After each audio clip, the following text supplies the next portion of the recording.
tocar a ideia de governança, teve um berço. Nós vimos qual foi o berço. E vimos como a governança era, de facto, nasceu como um veículo do paradigma neoliberal. Será que ele é resgatável? Será que podemos recorrer a ele, retirando desse berço, construindo aqui uma metamorfose em que lhe damos uma nova missão e em que lhe damos uma nova configuração? É essa a questão que está aqui em causa. A governança metropolitana democrática, repito, mais uma vez, neste duplo sentido de deliberações pluriatores democráticas. Não estamos a falar de participação, estamos a falar de decisões. A capacidade de decidir, a capacidade de co-decidir, a capacidade de co-decidir democraticamente fora dos mecanismos institucionais de representatividade política, co-decisão democrática, a favor de uma agenda transformadora democrática. É essa a minha proposta como académico e, retomando a ideia ou aquilo que eu disse no início, a minha obsessão desta dialética permanente entre tese, antitese, desconstruir, mas construir entre teoria e praxis, leva-nos a uma análise, e dessa análise nós podemos retirar ilações. Eu repito a frase que disse no início. Eu não analiso em função de propostas. Eu analiso e, em função da análise, retiro ilações. Portanto, é este, no fundo, o debate que eu queria lançar. É ou não é possível resgatar a ideia inicial de governança a favor de uma outra forma de governança? É ou não é interessante aplicar esta ideia de governança democrática às metrópoles, no seu duplo sentido de área político-administrativa e de espaço relacional? É ou não é possível, a partir da governança metropolitana democrática, suscitarmos processos informais e institucionais de decisão mais democráticos que nos permitam aprofundar o valor da democracia, o valor da política, o valor da cidadania? É esta a questão que eu vos gostava de deixar. Não tenho resposta, mas, apesar de tudo, tenho uma proposta.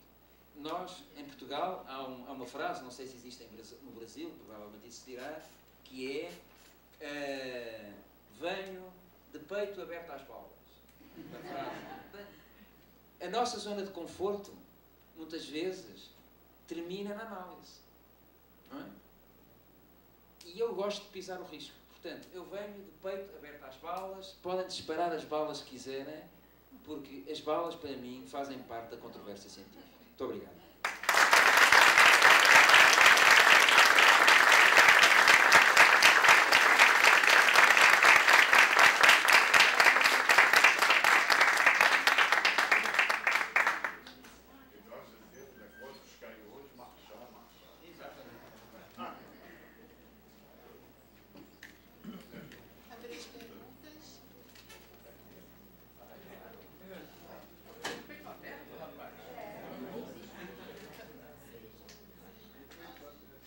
Oi. Então, eu queria saber, em relação a esses espaços que você estava falando do BIP-ZIP, né? Porque aqui a gente vê até a Prefeitura do Rio de Janeiro investindo nas áreas de UPP, Unidade de Polícia Pacificadora, nas comunidades. E tem trazido alguns editais, algumas possibilidades deles se inserirem no mercado de uma outra forma.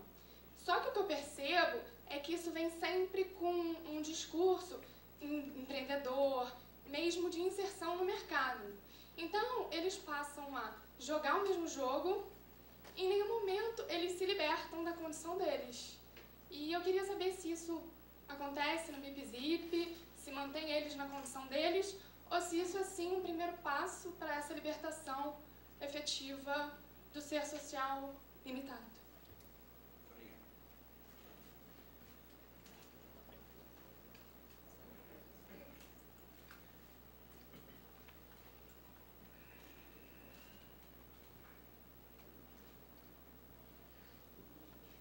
Bom, eu sou Cláudia Pfeiffer, professora da UFRJ.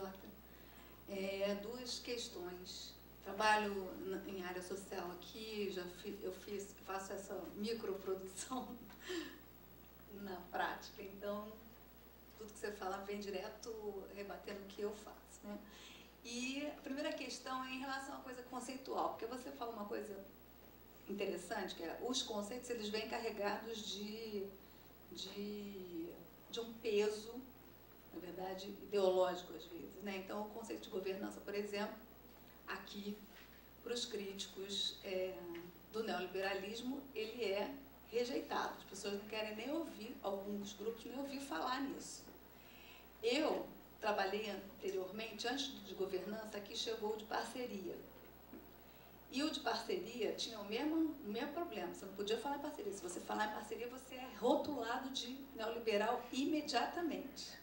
Então, a minha estratégia foi diferente da sua, que foi assim, bom, eu vivo num meio de críticos ao neoliberalismo, também sou, inclusive, mas eu sou uma crítica diferente dos críticos com os quais eu convivo. Então, se você falasse em parceria ou em governança, acabou. O que eu fui fazendo? Eu fui saindo, eu fui construindo,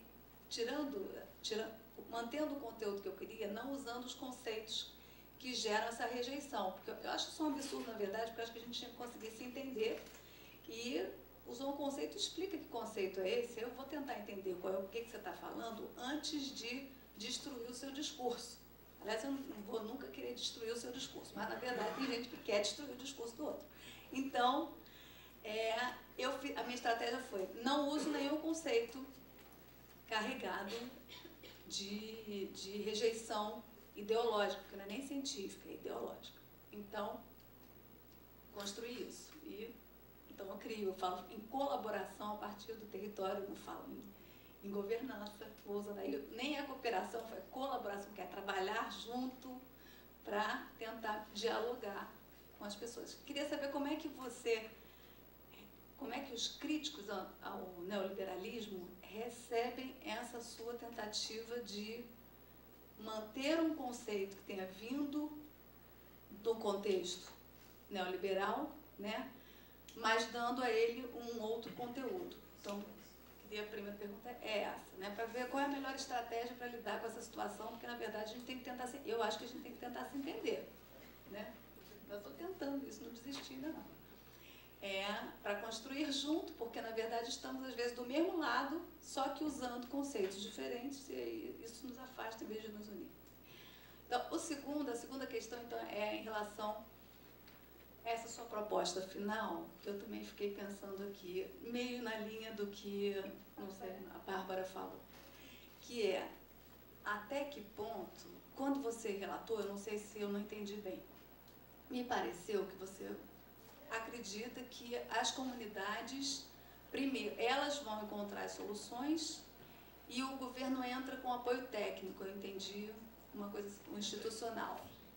E aí, eu vivo aqui uma situação complexa que eu vejo, que vai um pouco na linha dela, que tem limites nas proposições e na implementação das proposições dos grupos mais vulneráveis, inclusive por falta de conhecimento e instrumentos. Não é por burrice que isso, aí os outros bem já, como agora taxaram o Nordeste todo de burro, né, por causa das eleições, mas a mesma coisa se faz em relação às populações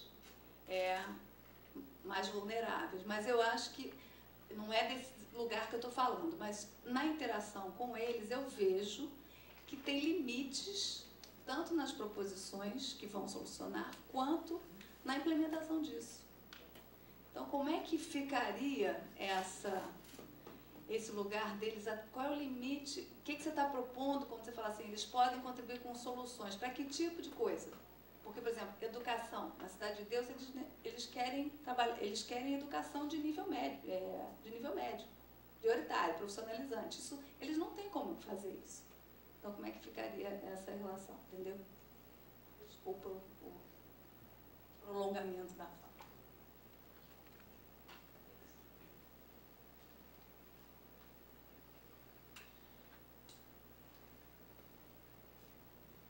Bom, começo também parabenizando, foi realmente uma exposição ótima aqui, levantou muitas hipóteses e a gente vai pensar ainda algum tempo sobre elas. Mesmo assim, eu queria te ouvir sobre 3 pontos. quando você caracterizou a governança, né, e tratou de distinguir a multinível da multiescalar, você falou em relação à primeira, em legitimidade democrática, e em relação à segunda, sobre eficiência. Mas, ao terminar a sua própria palestra, eu perguntaria se a primeira não teria muito mais uma legitimidade representativa e a segunda, sim, poderia receber o adjetivo de democrática. Né? Porque, claro, nós não estamos falando apenas aqui, a sua proposta é justamente além da democracia representativa. Segundo ponto, como vocês têm na Europa, embora haja formatos diferentes, a experiência do governo metropolitano, e nós não temos, sempre nós temos muita dificuldade de raciocinar nesses termos, até porque também no caso de algumas das nossas metrópoles, como é o caso de São Paulo e do Rio, são espaços de mais de uma dezena de milhões de pessoas, e isso torna, às vezes, impensável essa combinação do primeiro com o último quadradinho. Então, eu tenho curiosidade de saber como é que se administra isso quando o governo eleito para essa escala metropolitana não é do mesmo partido que a maioria dos prefeitos dos municípios. Né?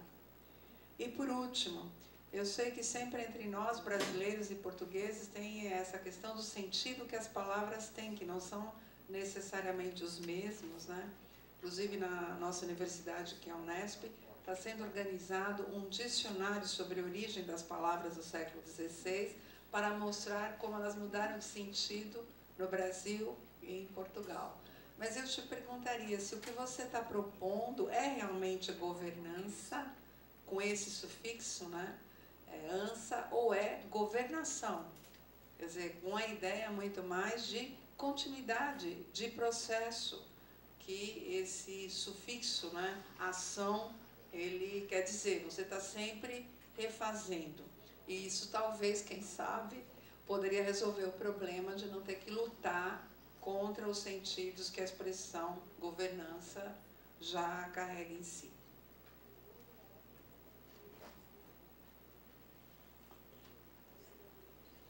Parabéns, João. Acho que foi uma oportunidade, mais uma, e eu persigo você há 27 anos. E sempre me surpreende. Eu acho que você é bastante também criativo, né? Mas eu vou fazer uma pergunta que não se sustenta com o final que você falou, não precisaria fazê-la. Mas eu vou talvez explicar um pouquinho a minha preocupação. Você vai colocando, nós discutimos dispersão da cidade, a cidade difusa, muito bem. Agora vamos pensar isso do ponto de vista político. Primeiro, eu pergunto se é microprodução da cidade, porque os indivíduos estão produzindo o seu espaço, né, esse urbano que aí ele vive e o seu direito a essa sociedade, né, e, consequentemente, a cidade. E eu fico pensando, será que é microprodução da cidade ou de territórios da cidade? Porque aí vou fazer a relação com essa ideia de fragmentação, atomização da cidade. Se nós pensarmos que é uma microprodução da cidade, então eu tenho cada azul ali, cada representação cartográfica, eu teria uma ideia muito atomizada da cidade. E o início, quando você foi falar do BIP-ZIP, foi dizer, olha, estou falando em metrópole, região metropolitana, mas eu vou falar do município de Lisboa. Então, a questão e você concorda comigo, não é uma questão só de nome, é uma questão de conteúdo, né? Que é microprodução da cidade ou microprodução de territórios da cidade de Lisboa. Então, no sentido de que qual é essa força política emanada desses movimentos, com o suporte do Estado, né, no sentido de subsídio para o projeto, né, com essa disponibilidade financeira de 1.600.000 euros, né, até que ponto essa força, né, ela pode levar a uma fragmentação, uma atomização, né, no sentido de pertencimento da cidade. Eu pertenço ao meu pedaço, mas não a Lisboa.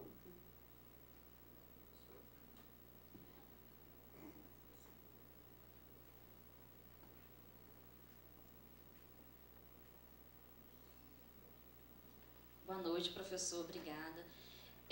Ao encontro do que a Bárbara, né, do que a professora comentou, aqui a gente tem muito a realidade de pensar essa experiência do BIP-ZIP, né, para cá, para as nossas comunidades na periferia, porque acontece muito de, mesmo se tiver algo que seja participativo, costuma já vir a cartilha pronta, e essas pessoas são muitas das vezes convencidas inconscientemente, acontece muita cooptação, mas até inconscientemente. E o senhor comentou que lá às vezes acontece de não sair decisão nenhuma e ficar 10 anos, se eu entendi, de repente eu posso ter entendido errado, e ficar 10 anos. Aqui a gente não vê, porque vai chegar alguém, vai chegar algum funcionário do governo e vai trazer alguma cartilha, olha, isso já está sendo feito em outro lugar, as propostas foram estas, e o negócio acaba saindo não do jeito que aquele grupo realmente gostaria, mas sim do grupo da decisão que veio de cima do governo. Então, pensar que há 10 anos e não vai sair nada, vai acabar saindo, muitas das vezes, não de acordo, não ao encontro com aquela comunidade. Então, só para entender esse contexto de Portugal, dessa experiência que o senhor falou.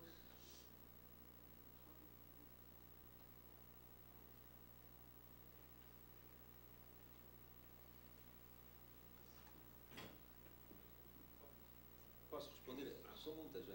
Pode. Não, João, meus parabéns também pela exposição, pela clareza. Agora, eu queria saber a situação, você falou muito do exemplo europeu. No caso brasileiro, o que é a cidade, o que é a metrópole. Nós temos o Estatuto da Cidade e agora estamos trabalhando com o Estatuto da Metrópole. A constatação de que a população brasileira, além de ser urbana, ela é metropolitana, mas ainda não temos o Estatuto da Metrópole. E no plano da gestão, para se buscar uma governança metropolitana, nós temos problema na estrutura do poder. Nosso poder é a presidente da República, o governador e prefeito. Quando da criação das regiões metropolitanas, em 73, das primeiras, depois a do Rio de Janeiro, foi instituído que é uma superintendência, o superintendente que tinha um poder supramunicipal. E esse poder foi contestado e na Constituinte de 88 ele caiu por terra e nós ficamos sem gestão metropolitana. Então, para se discutir, primeiro, a coleta e destino de resíduos sólidos, para se discutir problemas de mobilidade e acessibilidade, problemas de abastecimento de água e energia, a dificuldade de se ter uma gestão metropolitana. Mas, ao mesmo tempo, aonde a pessoa, quando se fala ou quando você coloca a rua, você mora na rua, o bairro, nós temos o bairro como centro da vida cotidiana, mas na dimensão da metrópole, a pessoa mora na metrópole. A metrópole rebate na rua, ela rebate no microespaço da residência. E a questão é muito mais complexa. E nós estamos vivendo hoje uma situação de uma certa rebeldia na ocupação do espaço da cidade e da metrópole. Pessoas que fecham a rua sem autorização oficial para transformar a rua em rua de lazer, desenhos de ciclofaixas ou de ciclovia em vias e oficializada ou não.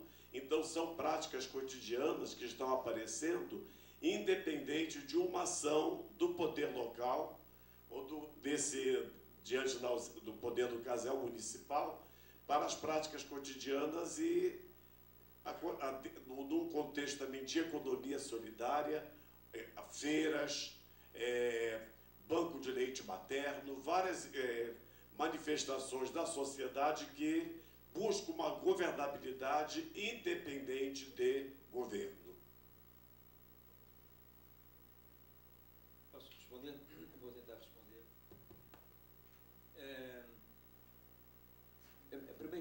talvez um esclarecimento, que é, nós nas apresentações simplificamos sempre muito e parece que há um vazio entre a metrópole institucionalizada e estes pequenos espaços, microespaços. É preciso lembrarmos, eu disse há pouco, que, por exemplo, em Portugal, os municípios têm um nível administrativo mais abaixo, que é a freguesia. As freguesias são muito importantes para desenhar políticas de proximidade. Não é? Portanto, há aqui mais níveis. Eu não quis falar de Portugal e, como falo da Europa em geral, tive que simplificar um pouco. Portanto, há mais níveis. Ou seja, não há uma situação bipolar entre uma área metropolitana institucionalizada e depois pequenas iniciativas. Há mais níveis pelo menos. Bom, a primeira pergunta permite-me fazer a distinção entre duas coisas. Uma é o planeamento colaborativo, onde nós nos últimos anos demos alguns passos importantes, onde passámos do planeamento mais burocrático e normativo para um planeamento mais participado e colaborativo, mas isso aplica-se ao município todo, às freguesias, à metrópole, não é? Isso é uma cultura de planeamento. Estas áreas que eu estou a referir e este programa BIPZIP é um programa, do meu ponto de vista, interessante, porque vai para além do planeamento. Aliás, estas áreas são depois envolvidas em planos desses, não é? Vai para além naquela ótica que eu referi há pouco de pequenas mudanças imediatas, grandes alterações a prazo, não é? Conhecem com certeza, alguns conhecerão um livro de há uns anos já, do Erich Fromm sobre ter e ser, e hoje, além de ter e ser, utiliza-se uma outra palavra que em inglês funciona melhor, que é o belonging. Transformar-se, tornar-se, não é? Em português não tem uma boa palavra. Estas iniciativas têm estas três dimensões. Isto é, para pessoas com um nível muito baixo, o ter, mesmo do ponto de vista material, é importante, porque há níveis mínimos de dignidade humana, mas a questão essencial é o ser e é a capacidade de cada pessoa se transformar dentro do coletivo, não é? Portanto, e por isso tem que ser experiências pequenas e o tal caráter experimental. E como eu disse, isto não vai resolver nada de estrutural, mas vai talvez abrir espaços de esperança, depois já vou me referir a isso, porque eles depois estão organizados em rede e poderão ampliar o seu impacto. Em relação às perguntas da Cláudia, bom, eu comecei por dizer que a governança é uma daquelas palavras mágicas, e como é uma palavra mágica, todas as pessoas falam nisso. Todos os documentos, é preciso perceber também isso. Na União Europeia nós somos aquilo que eu referi, a agenda académica, a agenda política, a agenda mediática está muito cruzada, não é? A governança faz parte de todos os documentos oficiais da União Europeia. Todos. E, portanto, é uma palavra inescapável. E como é uma palavra inescapável, eu acho que o nosso objetivo é esclarecer qual é a nossa leitura de governança e em que condições é que nós consideramos que ela pode ser importante. A questão da governança na União Europeia tem, digamos, duas famílias. Uma que é a tal visão neoliberal e a outra que é aquela visão neutra, não é? Há muito essa visão neutra. Não, a governança é um conjunto de procedimentos, é uma questão técnica. Eu tenho aqui um manual de governança explica o que é que se faz. É uma questão técnica, há os animadores, há os moderadores, fazem-se workshops, tem 3 horas, 8 pessoas, falam assim e tal, como se fosse um conjunto de procedimentos. Portanto, há muito essa visão neoliberal, ou então uma visão muito de manual, muito técnica, muito procedimental. E eu creio que o que é interessante é utilizar aquilo que eu às vezes refiro como o princípio da ativação, isto é, nós partirmos daquilo que existe, se isso tem sentido, atribuindo-lhe um novo significado. Também não vale a pena esconder que a palavra governança levanta problemas. E nos debates e na nossa intervenção, académica ou não académica, porque eu também tenho muita intervenção, por exemplo, eu sou pró-reitor da Universidade de Lisboa de uma área que é relações com a sociedade e as comunidades locais. E, portanto, vou a muitos sítios. Vou a estes sítios, e eu tenho esta conversa, menos sofisticada, não é? Para as pessoas não se cansarem. E fala-se em governança. As pessoas percebem intuitivamente o que é governança. Portanto, não sei, eu acredito que aqui o contexto seja diferente, porque se calhar aqui as coisas ganham outros contornos, mas isso não é um problema. Sobretudo, nós temos que ter a coragem de explicar. Eu diria que não é uma crítica, mas porque cada contexto é o contexto, mas eu prefiro não fugir escondendo a palavra, não é? Se me parece que é um conceito que deve ser apropriado para determinados objetivos, eu utilizo. Pois, os limites à governança, claro, eles são imensos, e eu vou explicar melhor em português mais devagar, que é: o programa demora 10 anos. Em princípio, cada área deveria ter várias oportunidades de intervir. E o programa existe há 4 anos, é o 4º ano. O que se verifica é que algumas daquelas áreas azuis, no 4º ano, não apresentaram qualquer proposta. Isto é, são áreas que não se conseguem auto-organizar. E aí o município tem um papel que nós chamamos de animação territorial. Não é de se substituir, não é de apresentar, nós fazemos um diagnóstico, temos aqui um plano, é isto que vocês vão fazer. É um trabalho de animação e, se necessário, de algum apoio técnico. Não é? Mas, no final, todas estas áreas azuis deviam ter um conjunto de intervenções que permitam corresponder àquilo que é o objetivo do programa. Não deixa de ser interessante essas áreas azuis que não têm voz, não é? Que mesmo com o programa, com este contexto, são contactados, porque há contactos, não há reuniões, vai-se apresentar, explica-se o que é, e, no entanto, não surge nada. Se não surge nada, já não é só um problema de invisibilidade, é um problema de incapacidade estrutural. Portanto, isto era em relação à questão dos limites da governança. Claro que existem, e existe este trabalho de animação territorial e de apoio técnico dentro, se for pedido e dentro de determinados contextos, nada funciona como nós gostaríamos de funcionar, não é? E nós temos muitos casos que falharam, temos casos que estão a correr bem, temos casos que ainda não sabemos porque ainda não avançaram. Temos, eu não sou doutor desenvolver, existem casos. O programa tem uma coisa muito boa, que é, tem um sistema de monitorização que não é técnico, que é substantivo, que é, as pessoas discutem porque é que, o que funciona e o que não funciona, os obstáculos e os sucessos, não é? Retiram daí um balanço, e esse balanço é feito com as comunidades. Portanto, há esta monitorização que é quase uma avaliação permanente que procura melhorar o impacto do programa, sabendo que as coisas, na realidade, nunca são aquilo que nós gostaríamos. Em relação à Carminho, a primeira pergunta tem toda a razão. E só prova que ouviu com atenção aquilo que eu disse. O que acontece é que eu, naquele slide, estava ainda a contar a história.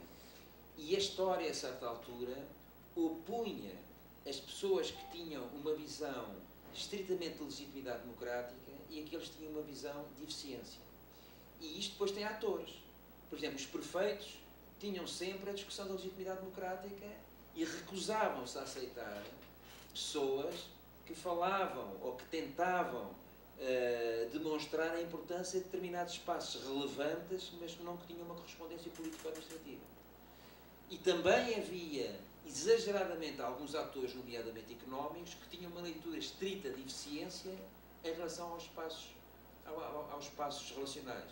Porque há muita leitura da metrópole como uma metrópole competitiva, é um espaço relacional competitivo, onde a questão social está completamente fora. Portanto, aí é a questão da eficiência.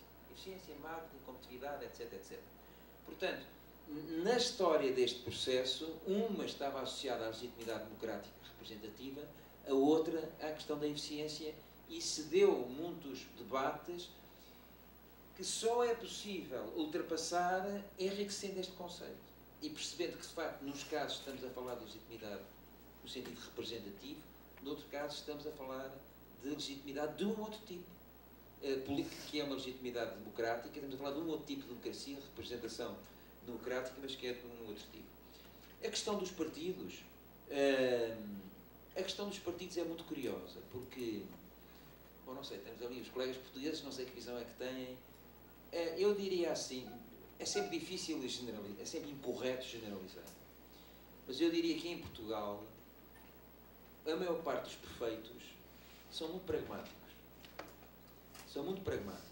O que significa que têm diferenças partidárias importantes, mas que não é muito difícil aproximar e conjugar prefeitos ou um governo superior e prefeitos que, sendo partidos diferentes, aceitam estabelecer determinados compromissos, desde que acham que ganham com isso. Isto é, o facto de serem partidos diferentes não é necessariamente um obstáculo. Até por boas e más razões. Porque muitas vezes há um raciocínio de corporativismo territorial, não é? Nós somos do mesmo território, portanto, eu sou do partido A, o outro do B, mas somos do mesmo território e temos que defender o mesmo. Portanto, há boas e más razões, mas não creio que seja... A história recente mostra que as diferenças partidárias não são as mais importantes. A questão da governação. Isso é uma questão muito discutida. E, no limite, é uma convenção. Não é? Convencionou-se, a certa altura, em Portugal, que governação é o ato de governar ou de concretizar a governança. Não é? A governação é o ato em si. Quer dizer, há o governo, os órgãos de governo, e a governação é a prática dos órgãos de governo. Mas foi uma convenção, porque de facto no início governo, governança, governação eram tudo sinónimos, não se compreendia muito bem, e no debate hoje creio que na generalidade se aceita que a governação é a coisa em ação. Não é? Mas o facto disto teve que ser definido. Em relação ao comentário da Sandra, sim, tem toda a razão, porque a microprodução da cidade é exagerado. Bom, um parênteses para dizer, uma vez, há muitos anos, eu estava no dentista e estava a ler aquelas revistas que há sempre nos dentistas. E a revista tinha um teste. E eu adoro fazer testes. E eu fiz o teste e depois fui ver o resultado. E o resultado era que eu era um otimista e realista. Eu sou um otimista e realista e, portanto, às vezes exagero um pouco. Claro que a microprodução da cidade é a microprodução de territórios da cidade. Talvez a questão agora seja outra. É como é que nós podemos pôr a funcionar em rede, do ponto de vista de processos de aprendizagem. Não é muito aquele discurso das boas práticas, não é muito aquele discurso, agora vamos trocar as boas práticas, não é isso. Como é que nós podemos desenvolver processos de aprendizagem em rede, envolvendo as comunidades destes vários territórios? Até porque o que a experiência nos diz é que a experiência entre pares é sempre muito importante. As comunidades aprendem mais com as outras comunidades do que com os técnicos, porque rejeitam sempre um pouco o discurso dos técnicos. Nós é que sabemos, nós é que estamos cá, etc. Mas quando falam as comunidades uns com os outros, são muito mais abertos a aceitar o outro e a aceitar perspectivas diferentes e a aceitar caminhos diferentes. Portanto, sim, é a microprodução de territórios da cidade, ganharão maior força se organizarem em rede nesta ótica de processo de aprendizagem coletiva. Depende deles.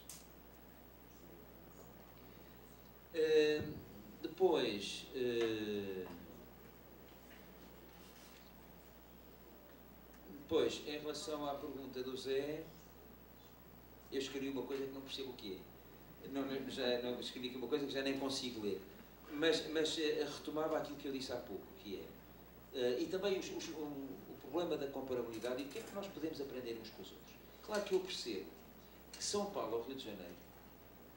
Portugal tem 10 milhões de habitantes. Mesmo a área metropolitana de Lisboa, muito esticada, tem 2 milhões e meio. E se virem, com exceção de Paris e Londres, quais são as grandes metrópoles da Europa? Não há. A Europa é caracterizada por cidades relativamente pequenas, pela sua história, não é? Pela sua história. A Alemanha, como vimos há pouco, foi um conjunto de Estados, cada Estado tinha a sua capital. Sabemos o que foi a Liga Hanseática, a história da Itália, etc. Portanto, eu não faço ideia nenhuma o que será a solução para uma realidade gigante, como São Paulo ou como Rio de Janeiro, não sei. Se calhar esta lógica pode-se aplicar às cidades médias, não sei, não tenho opinião sequer.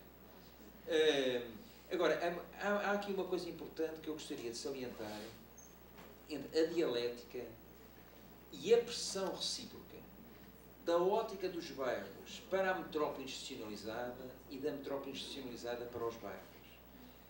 Esta dialética é muito importante porque, entre aspas, fiscalizam-se uns aos outros. Não é? Fiscalizam-se uns aos outros. Bom, a privatização das ruas não pode haver. Não pode haver. Mesmo, por exemplo, coisas que há aqui no Brasil me fazem alguma confusão. Como é que as pessoas põem aquelas sim, exatamente, das casas. Aquilo é espaço público, não é? Na nossa concepção é espaço público, isso não pode ser feito. É espaço público. Isso é regulação. Nós não queremos milícias populares a resolver o problema. Não é? E por isso é que nós precisamos de uma instância com democracia, legitimada politicamente, para tomar determinadas decisões que são de regulação. Mas há também, e por isso é que nós precisamos destes movimentos de baixo para cima, bom, insurgentes no sentido em que não se acomodam necessariamente com aquilo que são orientações genéricas, porque também é fácil imaginar que qualquer governo metropolitano, entre muitas outras coisas, irá apoiar os grandes projetos, tudo aquilo de que nós falámos agora, e até com uma legitimidade acrescida, não é? Exatamente porque têm uma capacidade de regular, podem criar normas que vão facilitar a localização desse empreendimento. É um processo, tudo é contraditório, tudo introduz contradições e tensões novas. E por isso eu dizia, acredito, mas é mera convicção, já não é ciência, que esta dialética entre a metrópole institucionalizada com democracia, legitimada politicamente, e este movimento mais de baixo para cima, organizado, mais consciente dos seus direitos e mais consciente do que é ser cidade / cidadão, é uma questão importante. Um parênteses para dizer, houve uma discussão há uns tempos em Portugal